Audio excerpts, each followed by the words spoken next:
You know, one issue we have when we're camping is sometimes it's not all that easy to stay in contact with each other. So it is always nice to look at some kind of form of communications.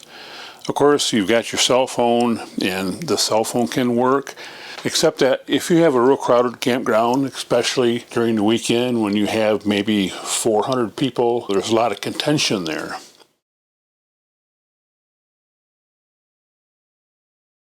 And one of the options is the Family Radio Service, or FRS, or the General Mobile Radio Service, GMRS.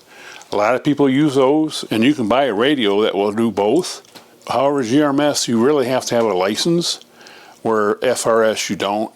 Now, the GMRS license isn't that expensive. I think last time I checked it was around $75. It will cover more than one person, so it's just kind of a formality. Well, there's another radio service called MURS, or MURS, stands for Multi-Use Radio System.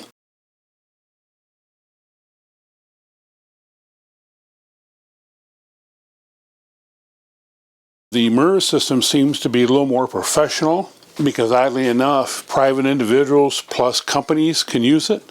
So, for example, Sam's Club, Walmart, and McDonald's, they all use MURS because part of the MURS radio service, the frequencies came out of the business band and they just moved them over.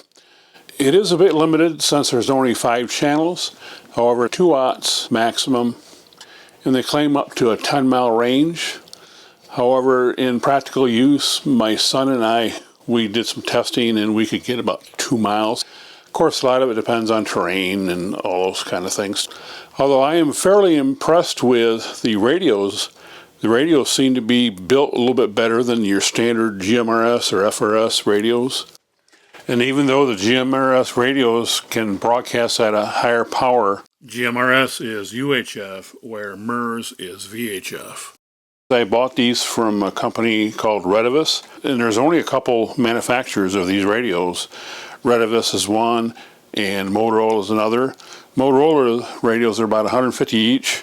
These things are as low as $40 to $50 each, and they actually are built quite well. And this is a model RT47, and it comes with a external microphone. Just look at the build quality of this thing. This is all cast aluminum, this heat sink. I mean, that is outstanding. We have a battery, then we have accessories. Here's a charging jack, here's a clip, charging base, and so on. Now, this particular model is waterproof, so we have, grommets in here to help make it waterproof.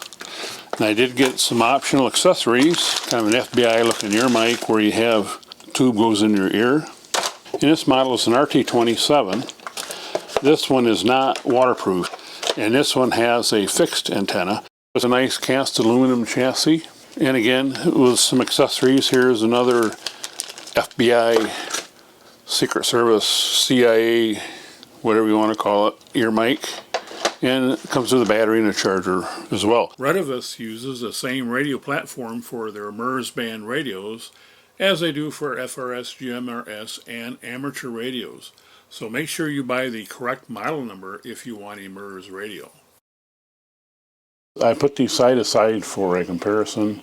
Again, this is the RT47, which is the waterproof version. This is the RT27, which is the non-waterproof version. And you may think, well, why don't I just go with the waterproof version? But there are some features that may dictate which one you want. Now, according to the FCC, MURS is authorized 5 channels that were previously in the industrial and business radio service. Companies like Walmart and Sam's Club use some of these frequencies, but they actually may be grandfathered in to when this was a business radio. And if they're still licensed, they will have priority over you using those particular channels. Otherwise, there is just basically a first come, first serve on who gets to use the channels.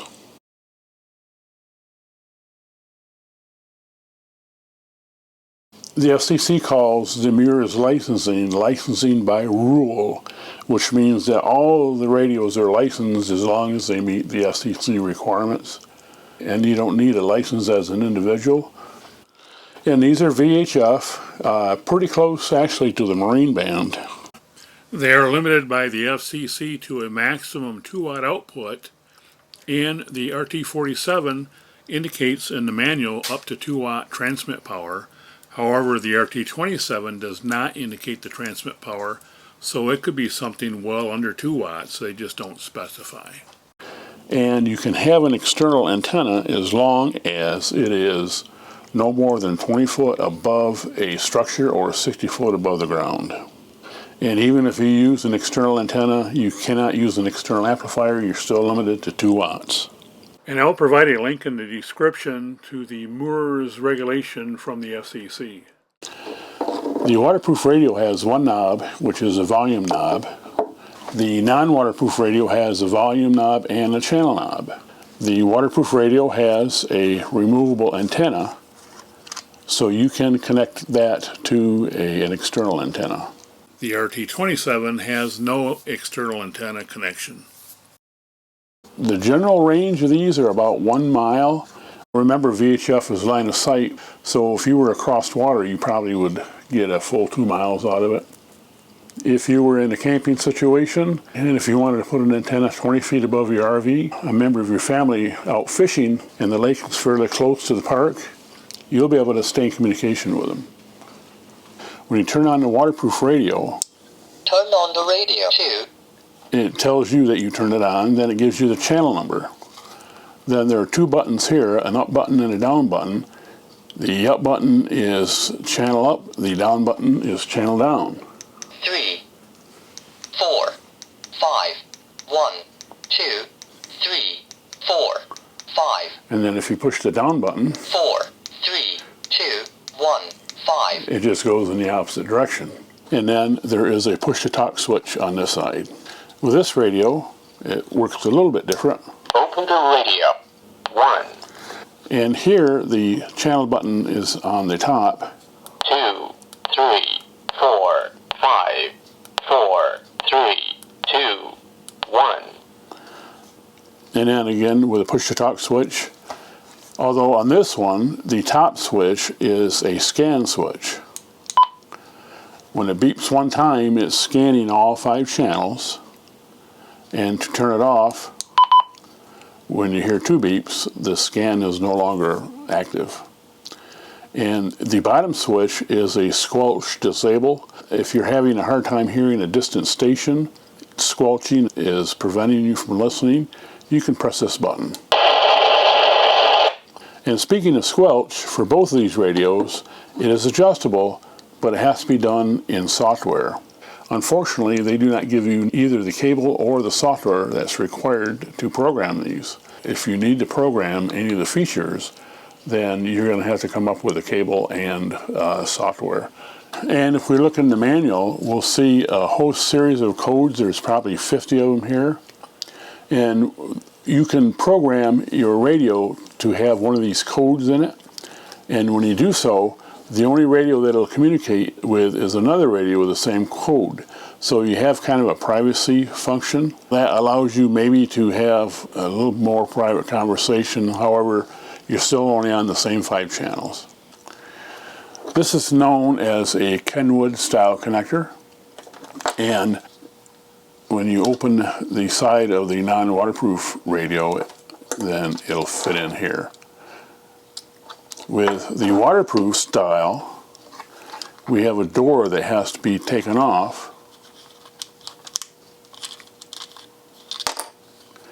And you see we have a set of contacts which helps maintain the waterproofness. And with this style, you have this kind of a connector that basically connects on like that. So let's check and see how these work. I have an assistant with another radio, and they've left a little while ago, and they're walking around, and we'll see if we can get a hold of them. This RV project operational test to this radio. Do you hear me? Yeah, I can hear you loud and clear. Yeah, I hear you too. What is your location? Hey, I'm probably a mile, maybe. I'm at the other end of the campground. All right, thank you much. You can come back. All right, so there you go. About a mile or so of communication. And I bought a bunch of accessories for the MURS radios, including 40 feet of RG8X coax. This is a mag mount antenna for a vehicle. This is a base station mount specifically made for MURS. And a cute little adapter that I found that allows you to adapt the Kenwood style microphone to the waterproof type radios. And a Kenwood style programming cable for the non-waterproof radios. A waterproof style programming cable. And several different SMC connectors to PL259. And this video is getting a little long, so we're actually going to save this for another video. But what I want to do is put this antenna on a 25-foot pole, see what kind of range we get. And I'll put a link here to that video. Once it's published, you'll be able to follow on with part 2.